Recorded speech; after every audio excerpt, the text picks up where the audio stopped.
A very good afternoon and a very warm welcome to TV47 News Now. Trusting that your weekend is coming along well, let's take a look at what's shaping your world at this hour. Coming up on TV47 News Now. Kibwezi West Member of Parliament Mwengi Mutuse, who voted yes to the 2024 finance bill, on the receiving end after angry constituents expressed their anger. A section of opposition members of parliament want President William Ruto to take responsibility for lives and properties lost during Gen Z protests. Finance bill was a creation of one President Ruto. And the Kenya Union of Post-Primary Education Teachers Embu branch has given the government a 7-day ultimatum to remit their health insurance deductions to hospitals, or they call for a strike. Treatment, that is Embu, and we must say it categorically that we are no longer going to stomach this. We are sick, we are tired, and we are fed up with always going to the hospitals and then being told that there is no treatment that is going on. All right, welcome to this live broadcast. My name is Odinga. Let's get started. Now, Kibwezi West Member of Parliament Mwengi Mutuse, one of the members of Parliament who voted yes to the 2024 finance bill, found himself on the receiving end after angry protesters, constituents stormed expressed their anger during the funeral of a nominated MCA Magdalene Kalembe. Now, the funeral was about the wife to late former MP and Assistant Minister, that is Richard Kalembe Ndile. Chaos broke out when angry locals roughed up and kicked out Mutuse from the funeral. The tension reportedly started when former Makueni Governor Kivutha Kibwana stood to address the mourners, leading to a heated exchange between the members of parliament and another attendee that quickly escalated into an almost physical fight and disrupted the funeral proceedings. Relatives of the family were left distraught and pleading for calm, but were however forced to conclude the ceremony with only the priest and the family members performing the final ritual rites amidst the ongoing chaos. Both Kibwana and Mutula Kilonzo Jr. were forced to make their speeches at the graveside.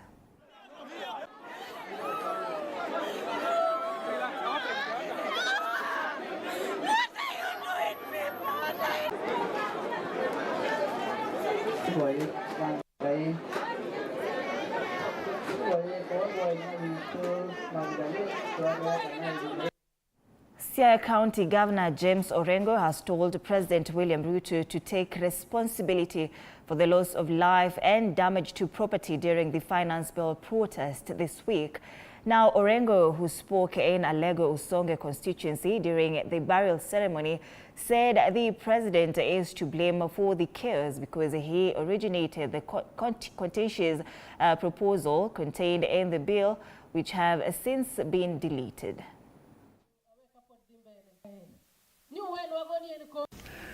Ruto, you can cheat, but you know when you're cheating. This is a different world. The finance bill was not a creation of the National Assembly. The finance bill was a creation of one President Ruto. The finance bill came from your hand. And I know that when members of parliament wanted to raise questions about the finance bill, you are the one who instructed members of parliament to vote for the finance bill. And when they had voted, you are now the one who is saying you are not going to assent. It is your own creation. And then the same members of parliament, you told them to vote for the finance bill, you are now telling them to delete the finance bill. You cannot take us to be fools. We know the games that are being played. But Kenyans, we are going to go through a rough period because the country is broke. And we have held hostage by the International Finance Capital. So at the end of all this, you must take responsibility and accountability. I'm a little bit disturbed with the way the protest is being handled, both from the police and the protesters. I don't think that there is need for us to get into people's business, to start throwing stones at our buildings. You know, these are our people. And the same thing that we are experiencing, they are also experiencing it. So somehow I feel that there are some people that are taking advantage of the protest and they are on a looting spree, and this must be stopped. Now, after a two-day search for Kenya School of Law School President Joshua Okayo has been found. Okayo was found dumped at Maragua River in Murang'a County, visibly shaken, weak, and bearing clear signs of torture, sparking widespread outrage and concern. Frederick Otieno, Okayo's brother, was among the first to reach him and confirmed that Joshua was in significant pain, necessitating immediate medical attention. Lawyers and law students have continuously condemned the abduction, emphasizing the need for justice and accountability for these distressing incidents involving law enforcement. Okayo was swiftly transported to Avenue Hospital in Thika, serves as the president of the Kenya School of Law Student Council. He was abducted by unidentified individuals, allegedly in connection to protest against the finance bill. Actually, from what I've heard from him, he looks shaken, and he has told me that he was tortured. He has a lot of pain beginning from the neck and on his entire body, chest, and even the leg and ankles. What we have experienced in the few days is the government trying to take us during the days before we had our constitution. Days of extrajudicial killing. Joshua Okayo went missing on Wednesday afternoon at about 2:30 p.m. He sent distress messages to a couple of his friends indicating that he was in danger. Immediately, moments after sending those messages, his phone went off and efforts to try to locate him were futile. The Kenya Union of Post-Primary Education Teachers in Embu County has issued a 7-day ultimatum to the government over unpaid health insurance deductions. While addressing a press conference in Embu town, they lamented the severe hardships that they are facing due to unpaid remittances, which have left them without access to essential health services. Led by Branch Secretary Jacob Karura, the teachers painted a grim picture of their current reality, saying they were being denied medical services due to their unpaid deductions, many resorting to organizing fundraisers to cover their medical expenses.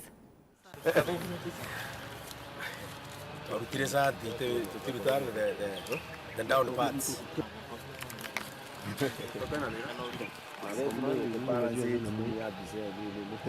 We have a big problem of pharmaceutical and non-pharmaceutical in our main hospitals, and we are saying categorically that in 7 days' time, if the AON, Minet and Makel will not have changed their way so that now these hospitals can continue working, then we have no option than to call our members, and then we are all going to go on strike. Now, this is the only place that we are not receiving treatment, that is Embu, and we must say it categorically that we are no longer going to stomach this. We are sick, we are tired, and we are fed up with always going to the hospitals and then being told that there is no treatment that is going on. Tunauliza serikali iweze kuwajibika, hizi hospitali zilipo ndio walimu wetu waweze kupata matibabu. Na tunasema kwa muda wa wiki moja hivi, siku 7, kama hospitali hazitakuwa zimelipwa, walimu wetu wapate mandawa, then sisi kama walimu tutajitokeza tuende mpaka kwa hizo ofisi za insurance tuwafurushe, kwa sababu ile kazi wanafaa kufanya ni kama wafanyi, na walimu wetu wako na shida. Tunataka tukirudi mid-term, walimu wale wote wako na issues za hospitali wakuwe wameangaliwa na wametibiwa. All right, Prime Cabinet Secretary and the Cabinet Secretary for Foreign and Diaspora Affairs, Musalia Mudavadi, has reaffirmed Kenya's steadfast commitment to peace and stability. Mudavadi says Kenya stands as a beacon of hope and resilience within the region and the continent, urging Kenyans to continue collaborating towards a prosperous and harmonious future for all. He has noted that Kenya's democratic space and the respect to the rule of law has enhanced peaceful coexistence amongst her people, thus inspiring confidence within the global partners. Mudavadi was speaking when he opened the Sri Sathya Sai International Organization conference in Nairobi.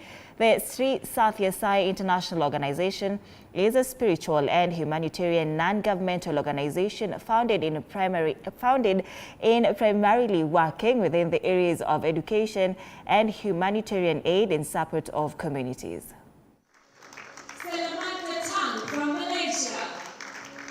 We are dealing with challenges of healthcare for the millions of people who cannot afford it.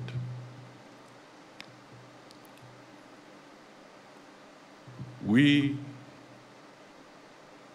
have to work towards dialogue and make sure that there is non-violence. Our Constitution provides for people to express themselves. They did. But of course, the Constitution does not provide for violent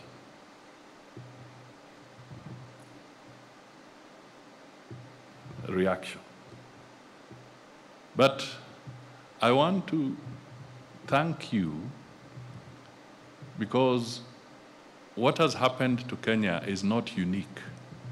It is happening in different countries too. But I want to thank you specifically that in spite of the upheaval, you still had the courage and determination to have this conference held here in Nairobi.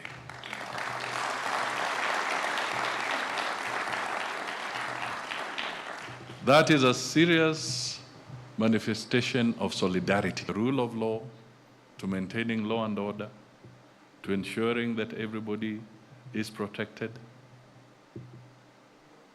And in the process, we also open our doors to say that the conversation must continue so that the issues that will arise from time to time can be resolved peacefully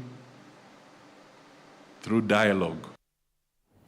President William Ruto has been urged to listen to the youth in order to find a solution to the chronic problem facing the country, noting that whenever unrest is witnessed, it is the businesses that incur losses. Now, religious leaders and various business people have urged the youth to come out in large numbers to seek and create employment instead of engaging in violence, which will disrupt the country's economy.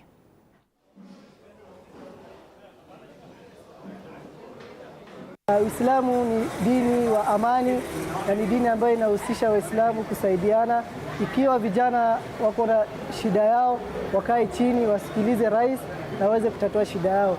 Na tunaomba inshallah Mwenyezi Mungu Subhanahu wa Ta'ala amjalie ndugu yetu baraka katika hoteli ambayo amefungua, because imeleta job opportunities kwa watu wengi. Vurugu ndogo ndogo ambayo imetokea kuhusu finance bill, ningeomba kila mtu atulize shida hizo, atulize hizo mahasira. Serikali nayo iweze kufanya jambo, vijana wetu wapate kazi, kwa vile vijana wa leo ndio viongozi wa kesho. So ningeomba pia wanasiasa waweze kujua ni nini wananchi wanahitaji, na kichochote wanapitisha iwe wanapitisha mambo ambaye inafaa wananchi pia. Sasa vurugu haisaidii chochote. I just wanted to ask the president that this movement that is happening in Nairobi, the president should listen to the young, the youth especially. There is no job. We're trying to empower the kids so that at least they get something to eat. Watoto wamemaliza shule, wako hapa, they have nothing else to do.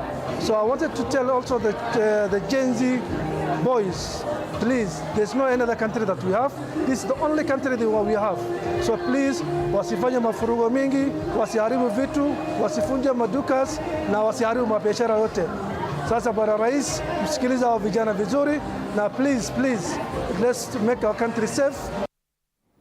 Churches in Nairobi have organized interdenominational prayers for the bereaved and affected families after the protest and bloodshed experience that had happened during demonstrations by the Gen Zs. During this time, church leaders will congregate to pray and console with the affected families. The church is also open to the Gen Zs to offer them spiritual guidance in their quest to air their plight. The church has also called upon leaders, Gen Z and the public for a national prayer day on 28th of July to pray for the healing of the nation. When you see the leaders are here, we are saying that we have broken the denominational barriers. What we are saying is that whatever is happening in the church right now, it is affecting each and every one of us. So it is no longer the why problem, now it has come to the how problem. And that is what we want to say as the church, that we are strongly opposed to what is happening because we don't want to see our children being killed. We don't want to see blood being shed. This soil has already had too much bloodshed, and I think it is time that we say enough is enough. We are strongly behind like we are having right now a prayer camp here. It's actually a prayer camp, and we are saying that we are open, that not only are you coming in to get any form of social nourishment, but also spiritual nourishment. And we are open here to give you counsel because already you can tell that this is now trauma that is there. There's already trauma from the past. We are saying as a church, we have opened our doors and we are saying, come in your numbers. As a pastor and as a church, we cannot ignore what is happening. There is a lot of trauma, a lot of killings. Either, I can say like a pastor, we have spiritual intelligence, so we know some of things. Either national intelligence cannot tell the president people are killed. They can say as how the report was 6, but hundreds of people are dying. To the government and to the youth, we are making this call of stopping what they are doing, stopping looting and destroying properties. Come and share your views, come and talk to us, come and share what you have for all of us so that we can also be backing what we really feel you're doing so well. A youth lobby group, Inter-Party Youth, comprising of youth representatives from political parties, have praised President William Ruto for withdrawing the Finance Bill 2024 and calling for dialogue with the Gen Zs. The Inter-Party Youth Forum leaders say the dialogue should be all-inclusive to involve the youth from all the 47 counties on issues affecting young people, from corruption in government, wastage in government, high cost of living and unemployment. Nataka mjadala, lakini huu si mjadala kama ule wa awali. Kulikuwa na mjadala wa wanasiasa. Tukimaliza uchaguzi, kuna mjadala wa siasa ambao unapeleka handshake. Gen Z wametuonyesha kwamba kama unataka kufanya handshake, unafanya handshake na mamilioni ya vijana. Kwa sababu handshake huwezi fanya pia na mtu mmoja ambaye anakuwa na selfish interest. Na hii is a wake up call kwamba watu wameamka. Huu mjadala na sisi tumependekeza katika statement yetu kwamba tunataka ruwaza mpya ya taifa. Mazungumzo isiwe tu kwa kitaifa. Tunataka mazungumzo iende mpaka kule kwa counties, kule kwa grassroots. Tusikize vijana wanataka nini na wanataka malengo gani, wanataka vitu gani ambazo wanataka ziwekwe katika ile agenda ya serikali. Hiyo ndio tungependa mazungumzo, tuwasikize vijana, tuwasikie wanataka malengo gani, kwa sababu shida ambayo imekuwa ni kwamba tunafanya vitu lakini vijana hawahusishwi. Vijana wanataka kuhusishwa katika ujenzi wa taifa. Still on that, youths in Machakos County, Mlolongo, have donated blood over 100 paint in support of their colleagues who sustained gunshot injuries during Tuesday and Thursday demos. Led by Sioki Mao Mlolongo Sebaki Youth Network leader Moses Obash, the youths have urged President William Ruto to sack cabinet secretaries who are involved in corruption and start the processes of constituting a new independent electoral body in the country. They made a call to IPOR to commence investigations of rogue police officers and threatened that protests will continue and even narrow down to corrupt county governments. We are here today to stand with our fellow Kenyans who have been injured in the quest for better governance in the country. On the onset, kwanza mimi nataka kusema my condolences to the people who have died in this quest. Equally, I want to wish the people who are injured quick recovery. I want to condemn the police brutality that we have seen. We are saying that the president and the leadership of the country should listen to what the youth are trying to say. We are agitating for better leadership, better governance. The finance bill was just a trigger. This was a culmination of so many issues, bad leadership and issues within the system. Tunasema kwamba we should be listened to. We are not begging. The president has promised, during the campaigns, a lot of issues. Right now, we are calling for all those issues to be addressed immediately. Finally, wapatile moral support. Kwa ile ule mtu ako pale kwenye kitanda peke yake, asije akajiona mpweke. Tulikuwa wengi kwa street, lakini sasa hivi tumemtenga. So kama tunaweza tujitokeze kwenye mahospitali, tujitokeze tuwasaidie kwa kuwatolea damu, kwa kuwapatia tu ile support, wasione kuwa tumewatenga. Na leo tumekaa hapa kudonate damu, to stand with our comrades wenye mazee tuliona waliumia na waliumia wakitetea haki zao. We want to say tunasimama nao. First, let me send my condolences to all the families wenye wamepoteza watoto wao in this fight. What we want to say, the IPOA, yenye ni independent body ya kuaddress police brutality in our nation.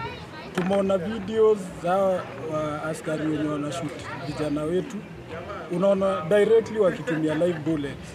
So we want to see them take action, and we want to request our president kindly reconstitute the IEBC. Now, Azimio leader Raila Odinga has faulted the High Court for allowing the deployment of the military to quell Gen Z protest, while stating that it is quite unfortunate that Kenya has reached a stage where the military have to be deployed to the streets. Odinga stated that this means that the civilian authority in the country has failed. He said that the military are not supposed to be on the streets, noting that the army is there to defend the country against foreign aggression, but not to deal with internal strifes, and that is why it was even wrong for the courts to rule that the government can continue to keep the military on the streets. Odinga, who spoke during the burial of former secretary of the Luo Council of Elders, that is the late Mzee Owino Nyadi, at Ugolwe village in Ugunja constituency, condemned the police brutality that was witnessed during the Gen Z's anti-finance bill protests. We reached a stage where the government has to go and even bring the military into the streets. This means the civilian authority has failed. The civilian forces have failed to deal with the people. The military are not supposed to be in the streets. Army is there to defend the country against foreign aggression, not to deal with internal strifes. And that's why it is very wrong for him, our court, to rule that you can continue to maintain army on our streets. We have got Kenyan police to deal with this. But we have said this so many times that the law allows Kenyan people to peacefully picket, peacefully demonstrate against what they don't like. That Azimio had more MPs in parliament more than Kenya Kwanza. But he bought some of our MPs. So without a majority in parliament and without legitimacy, I don't know how Ruto is going to manage to govern. And any leader, if it reaches a moment where you have to be protected by the military, it means your time is up. Your time is up. Now, the Pest Control Products Board has launched its 5-year strategic plan aimed at improving services and pest control products in the country. In line with the same, the board has also launched online services for registration of new products, which is meant to improve on effectiveness and also boost accountability. The newly launched plan has taken into consideration the international trade to enhance market access to the products. Online services. Government of Kenya, Makofi. We have taken on board issues of international trade so that as we address the strategies to implement the various objectives of the strategy, we will also be looking forward towards looking at how to enhance market access to our export produce. So we have those strategies in place in the current strategic plan. Similarly, we have aligned our strategic plan to the government blueprint of Better in that we will be supporting the registration of products that are meant for formulation in an effort of trying to grow the industry. These are products that are used for making other products and therefore will be creating jobs for our young ones. So in the same strategy, we have put in place mechanisms to ensure that innovations are enhanced.